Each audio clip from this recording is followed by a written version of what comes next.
उस मोड़ से शुरू करें फिर ये ज़िंदगी, हर शय जहाँ हसीन थी, हम तुम थे अजनबी। चित्रा सिंह और जगजीत सिंह की गाई हुई बहुत खूबसूरत, दिल को छू जाने वाली और फुर्सत के पलों में वापस लेकर जाने वाली यह गज़ल है। हालांकि इन दोनों की जुगलबंदी ने न जाने कितनी ही गज़लें गाई, लेकिन उन तमाम गज़लों में से ये गज़ल बहुत ही प्यारी और चुनिंदा कुछ अलग है।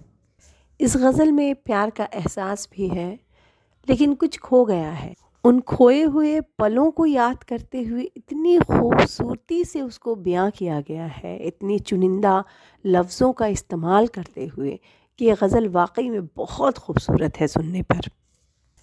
अगर इस गज़ल के बोल को एक तरफ रख भी दिया जाए, तो इस गज़ल में बजने वाली जो धुन है, म्यूज़िक जो है, वो भी बड़ी अजीब सी है।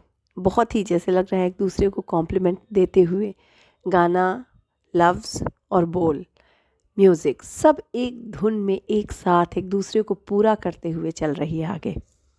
इस गज़ल को पूरा सुनने के बाद मुझे ऐसा लगता है कि चित्रा सिंह ने जितनी लाइनें गाई हैं, वो जगजीत साहब पर थोड़ी भारी हैं। उस मोड़ से शुरू करें फिर ये ज़िंदगी, हर शय जहाँ हसीन थी, हम तुम थे अजनबी।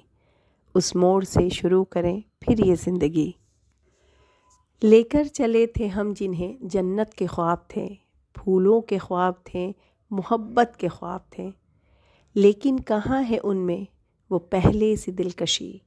उस मोड़ से शुरू करें फिर ये ज़िंदगी। फिर जगजीत साहब की लाइनें हैं, रहते थे हम हसीन ख्वाबों की भीड़ में, उलझे हुए हैं आज सवालों की भीड़ में, आने लगी है याद वो फुर्सत की हर घड़ी।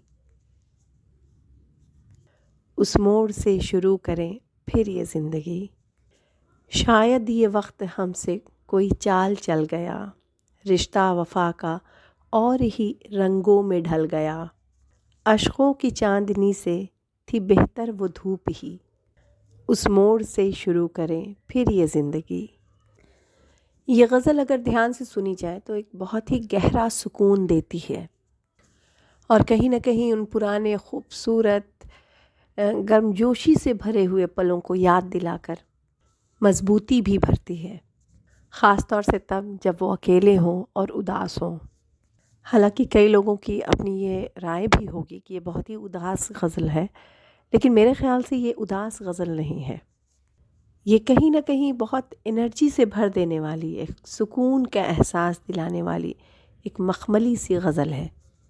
ज़िंदगी के उस पड़ाव को याद दिलाने वाली ये गज़ल है जहाँ सब कुछ बहुत खूबसूरत था, जहाँ दो इंसान अजनबी तो थे, लेकिन बाकी सब चीज़ें बहुत ही खूबसूरत, फूलों से महकती हुई खूबसूरत थी, और वो पल जन्नत सा खूबसूरत था, या फिर यूँ कह सकते हैं जिन्हें हम जन्नत के ख्वाब समझकर साथ लाए थे।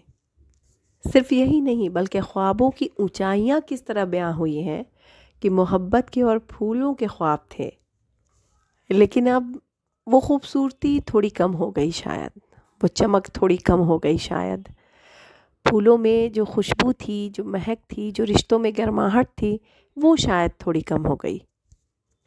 जगजीत सिंह कहते हैं, दिलों का ठिकाना जब हसीन ख्वाब हुआ करते थे, लेकिन आज उस ख्वाब ने, उस हसीन ख्वाब ने सवालों की जगह ले ली है, लेकिन फिर भी दिल कहाँ मानता है, आने लगी है याद वो फुर्सत की घड़ी।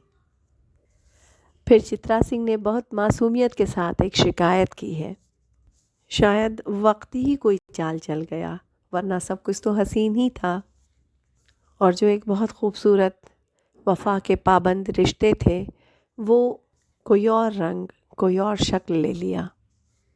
और शायद जो सबसे खूबसूरत लाइन है वो है, अश्कों की चांदनी से थी बेहतर वो धूप ही।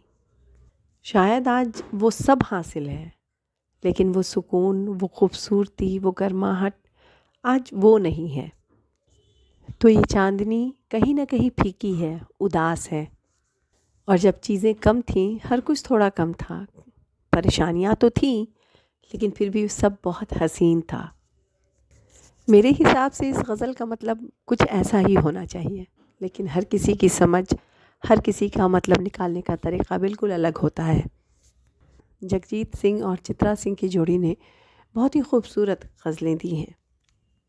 बल्कि कहा जा सकता है कि भारत में गज़ल को एक मुकाम देने वाले जगजीत सिंह ही रहे। गज़ल के बादशाह जगजीत सिंह और गज़ल की रानी चित्रा सिंह कही जाती रहीं बहुत लंबे अरसे तक, बल्कि आज भी। देखा जाए तो जगजीत सिंह की आवाज़ ने गज़ल को हर एक दिल तक पहुंचाया। कहा जाता है कि इनके संगीत समारोह में दूर दूर से लोग आया करते थे और वो अपनी धुनों से एक पूरी पीढ़ी के संगीत सुनने के तरीक़े को बदल दिया।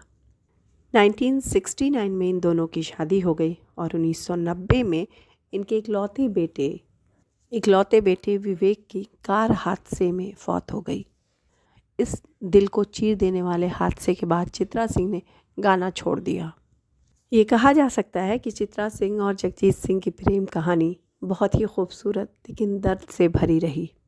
कई बार इनकी गायकी में ये दर्द दिखे भी,